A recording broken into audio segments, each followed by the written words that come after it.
Je lis vos pires expériences en agence d'architecture et en école d'architecture. J'ai reçu quelques témoignages. Vraiment pas beaucoup, pas beaucoup. Mon ancien boss a dit à une de mes anciennes collègues qu'elle a des petits yeux ce matin alors que la nana est charrette depuis une semaine. Travailler entre 18h et 23h, c'est pas vraiment une charrette. C'est avoir un sommeil régulier, c'est très important. Et si vous voulez, on essaye de trouver des petits produits pharmaceutiques pour remédier à ça. Prenez quelques cachets pour vous endormir, pour être en forme le lendemain. C'est important, le projet c'est important. Sachant qu'on sauve des vies quand même.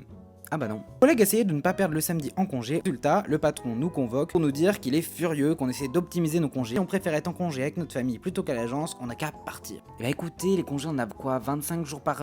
C'est vrai que les poser quand on souhaite pour les optimiser, c'est chiant quoi. On sort de les poser quand l'agence va mal et quand on n'a pas besoin de travail, merci. Est-ce qu'on a vraiment besoin de repos? Je ne crois pas. L'architecture c'est du repos en fait. Une fois j'avais osé demander en décembre les dates de fermeture d'agence pour l'été. Je me suis fait engueuler parce que je ne pensais qu'à partir en vacances. Faut arrêter de s'organiser à l'avance comme ça. Faut arrêter d'être trop prévoyant. Alors dans les projets, faut être prévoyant, mais dans vos vacances, pas trop. Sachant que vous êtes sûrement payé au SMIC, faut sûrement vous y prendre à l'avance pour pouvoir vous payer le billet le moins cher pour partir dans le sud. Vous me faites pas chier, vous paierez le plein pot. En entretien, j'ai posé une question sur les heures supplémentaires. On n'est pas des fonctionnaires ici. Si tu veux compter tes heures sup, passe le concours pour entrer dans le public. Oui, c'est vrai, Jean-Michel, c'est vrai que dans le code du travail, on se doit de travailler gratuitement pour les agences. Si on fait 35 heures, intuitivement, vous devez en faire 45. C'est écrit dans le code du travail, hein, je vous retrouverai l'article. Travailler dans une agence où la boss imposait que tout le monde prenne sa pause en même temps et au même endroit autour de son bureau, c'était lunaire.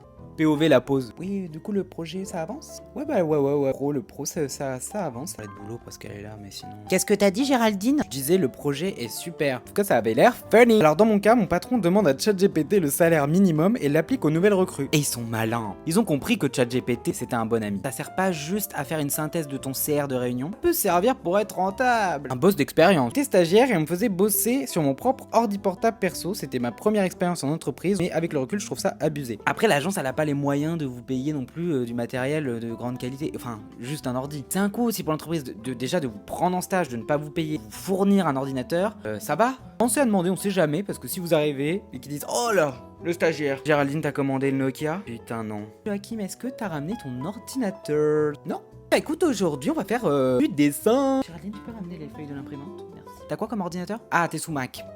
La tuile, nous on est sous Windows. Ça nous arrange pas. Bah écoute, demande à un ami qui peut pas te prêter peut-être un Windows. On fait ça? J'ai passé un autre entretien d'embauche où le boss m'a littéralement démonté mon PFE. J'avais l'impression de revenir en soutenance et à l'école. Là, cette personne va se dire, c'est mon moment. Ton portfolio, il est éclaté au sol. Je t'ai convoqué pour te dire ça, juste. Merci d'être venu. Crazy. J'ai fait une licence d'architecture et lors de mon stage en agence de la deuxième année, la première chose que l'on m'a dite c'est fais ce que tu veux, de toute façon tu seras pas payé donc on s'en fout.